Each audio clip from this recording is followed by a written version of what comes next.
दोस्तों share track में आपका स्वागत है और आज मैं आपके लिए एक बहुत अच्छी खबर ले आ रहा हूँ हमारे देश कनाडा से।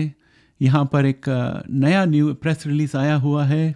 2 हफ्ते पहले ये प्रेस रिलीज़ आई हुई थी, लेकिन दुख की बात यह है कि जो महत्वपूर्ण प्रेस रिलीज़ होती है जो हेल्थ के लिए है, जैसे अब जो HIV के बारे में मैं बात करने वाला हूँ रिलीज़ के बारे में, ऐसे महत्वपूर्ण इन्फॉर्मेशन जो है मेन स्ट्रीम मीडिया में तुरंत नहीं आती।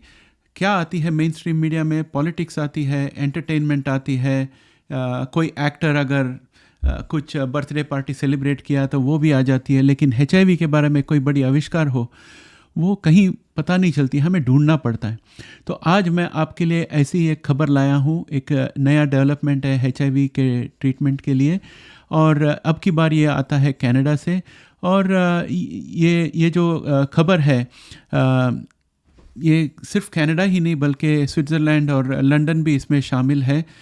इसके बारे में और डिटेल बताऊंगा, लेकिन पहले मैं ये कहना चाहता हूँ कि हमारे मेंबर्स के लिए ये स्पेशल एडवांस रिलीज़ या अर्ली रिलीज़ वीडियो है, तो मेंबर्स जो है ये पहले देख सकते हैं। इसके बाद हमारे रेगुलर चैनल मेंबर्स के पास जाएगा। ये मेरे तरफ से मेंबर्स को थैंक यू कहने के लिए मैं ये अर्ली रिलीज़ आपको पेश कर रहा हूँ। तो आप बैठकर अच्छी तरह से ये वीडियो शुरुआत से लेके अंत तक देख लीजिए और मैं आपको पूरी डिटेल इसमें समझाऊंगा। तो चलो हम शुरुआत करते हैं आज का वीडियो।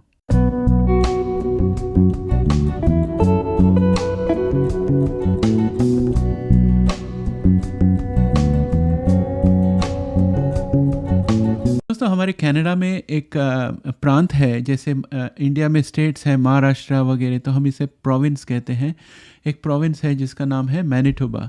ये नॉर्थ में है हमारे, और मैनिटोबा में जो है HIV का इन्फेक्शन मात्रा थोड़ी ज़्यादा है बाकी के कनाडा के कंपैरिजन में। तो हमारे यहाँ हेल्थ कनाडा जो है वो पब्लिक हेल्थ एजेंसी है जो सबके हेल्थ के लिए प्रयास करते रहती है, मेडिकल रिसर्च अप्रूवल वगैरह सब ये करती है। तो पब्लिक हेल्थ कनाडा जो है वो काफ़ी दिनों से कोशिश कर रही है कि HIV के बारे में कोई नए टेक्निक्स और नए दवाइयाँ ले आए ताकि ये मैनिटोबा में जो तकलीफ़ है इसको थोड़ा कंट्रोल कर सके। तो पब्लिक हेल्थ कनाडा यानी कि PHAC, अब इसे शॉर्ट फॉर्म में बोलूँगा PHAC यानी कि पब्लिक हेल्थ एजेंसी कनाडा। तो PHAC ने उनके जो लेटेस्ट रिसर्च का फाइंडिंग्स है वो पब्लिश किया है। उन्होंने कहा कि उनके पास एक अद्भुत जीन का पता चल गया है। जीन यानी कि अपने शरीर के अंदर जो क्रोमोसोम्स है उसके अंदर जीन्स होते हैं। तो जीन का पता चल गया है जिसके थोड़े बदल जाने से इंसान के शरीर में HIV की मात्रा कम हो जाती है, क्योंकि वो HIV को बढ़ने नहीं देता, मल्टीप्लाई होने नहीं देता। तो आपको याद होगा हमने एक शब्द यूज़ किया था ट्रांसक्रिप्शन के वजह से वो HIV जो है वो उसके जो RNA है उसका डुप्लीकेट कॉपी बना के जॉइन करके DNA बन जाता है। फिर उसके बाद वो जाके न्यूक्लियस में जाके हमारे जो DNA है उसके अंदर शामिल हो जाता है। तो ये जो प्रक्रिया है उसमें वो व्यत्यय बनाता है। और ये आर्टिकल जो है जो मैं अभी आपको जिसके बारे में वर्णन कर रहा हूँ इसे पब्लिश किया गया था नेचर मैगज़ीन में। नेचर मैगज़ीन जो है मेरे हिसाब से बहुत ही रेस्पेक्टेड जर्नल है और उसमें बहुत ऑथेंटिक रिसर्च ही आते हैं, तो इसलिए मैंने समझा कि इस पे हम वीडियो बना सकते हैं।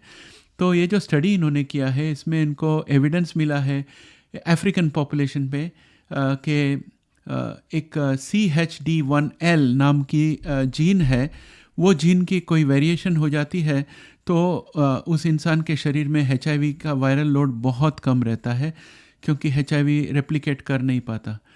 तो अभी जो जानकारी है CHD1L उसके बारे में, तो ये CHD1L क्या है, चलो इसका फुल फॉर्म मैं आपको बता देता हूँ। इसका फुल फॉर्म है chromodomain helicase DNA binding protein 1 like. तो ये CHD1L जीन जो है ये एक प्रोटीन बनाता है और वो प्रोटीन क्रोमैटिन रीमॉडलिंग में शामिल है, और उस प्रोटीन के बिना क्रोमैटिन रीमॉडलिंग नहीं हो सकता। और ये प्रक्रिया जो है क्रोमैटिन रीमॉडलिंग प्रक्रिया, ये हमारे सेल का स्ट्रक्चर को कंट्रोल करता है, जिसके ज़रिए डीएनए तक कोई पदार्थ पहुंच सके और उसके अंदर शामिल हो सके। तो क्रोमैटिन रीमॉडलिंग जो है ये बहुत ही इम्पॉर्टेंट है सेलुलर प्रोसेस के लिए और जीन एक्सप्रेशन के लिए और डीएनए को रिपेयर करने के लिए। दोस्तों, जब हम आम तौर पर चलते रहते हैं तो हमारे यहाँ वाईफाई सिग्नल आती है, रेडिएशन आता है, केमिकल्स के साथ हम एक्सपोज होते हैं, तो डीएनए जो होता है वो कट हो जाता है या डैमेज हो जाता है। तो डीएनए रिपेयर ऑटोमेटिक प्रोसेस है जिससे डीएनए को वापस रिपेयर करके नॉर्मल किया जा सकता है। ये जो प्रक्रिया है उसमें भी ये क्रोमैटिन रीमॉडलिंग होती है और उसमें भी CHD1L जो है उसका उपयोग होता है। तो ये CHD1L कई सारे सेलुलर फंक्शन में शामिल है, इंक्लूडिंग ट्रांसक्रिप्शनल रेगुलेशन और डीएनए रेप्लिकेशन और डीएनए डैमेज रिस्पॉन्स। और इसको अगर इसमें कोई ख़राबी हो, CHD1L में कोई ख़राबी हो, तो उसकी वजह से कैंसर भी हो सकता है, क्योंकि बहुत सारे कैंसर ट्यूमर्स जो है उसमें CHD1L अनरेगुलेटेड पाया गया है, यानी कि बेशुमार पाया गया है। तो म्यूटेशंस या गलत एक्सप्रेशन हो CHD1L में, तो उसके वजह से कैंसर हो सकती है और ट्यूमर्स बन सकते हैं। तो इसके वजह से साइंटिस्ट जो है बहुत एक्साइटेड है कि एक ऐसा वेरिएंट मिल गया है जो ट्यूमर नहीं बनाता है, कैंसर नहीं बनाता है, लेकिन HIV की जो रेप्लिकेशन है उसकी रोकथाम करता है।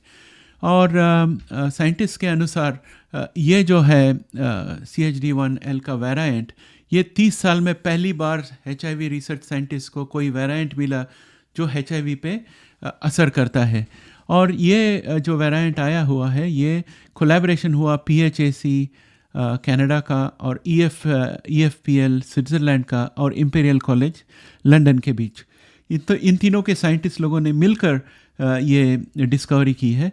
और ये जैसे मैंने बताया 30 साल में पहली बार HIV रिसर्च में कोई ऐसा जीन वेरिएंट मिला है जो नेचुरली HIV को कंट्रोल करता हो, और इसे साइंटिस्ट लोग मेजर ब्रेक थ्रू मानते हैं इस वायरस के रोकथाम के लिए।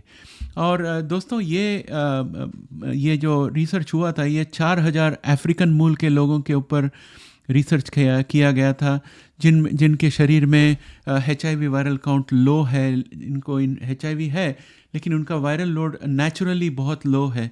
तो साइंटिस्ट लोगों ने पता लगाने की कोशिश की क्यों ऐसे हो रहा है, और पता चला है कि CHDL1 की वजह से ये हो रहा है।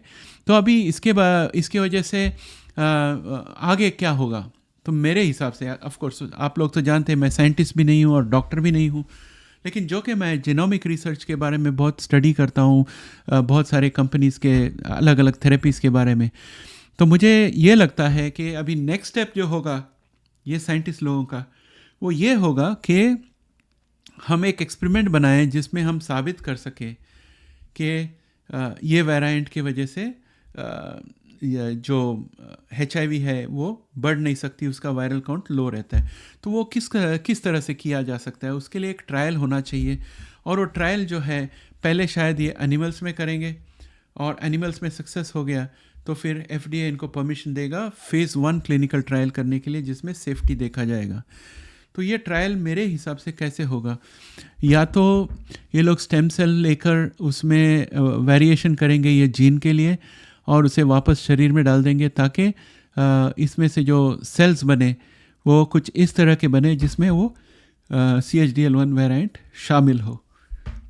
दूसरा, ये ऐसे भी कर सकते हैं कि इंसान के शरीर में एक एडिनो एसोसिएटेड वायरस या लेंटिवायरल वेक्टर भेज सकते हैं, जिसके अंदर इन्होंने गाइड RNA डाला है इस जीन को एडिट करने के लिए, और उसके लिए CRISPR-Cas9 का या प्राइम एडिटिंग का कोई मॉलिक्यूल डाला हो, ताकि ये शरीर के अंदर जाके बहुत सारे सेल्स में चेंज कर सके, ताकि CHDL1 का जो वेरिएंट है वो एक्टिवेट हो जाए। और अगर ऐसा हो गया तो फिर देखना है कि क्या उस इंसान के शरीर में या उस जानवर के शरीर में HIV वायरस की मात्रा कम होती है।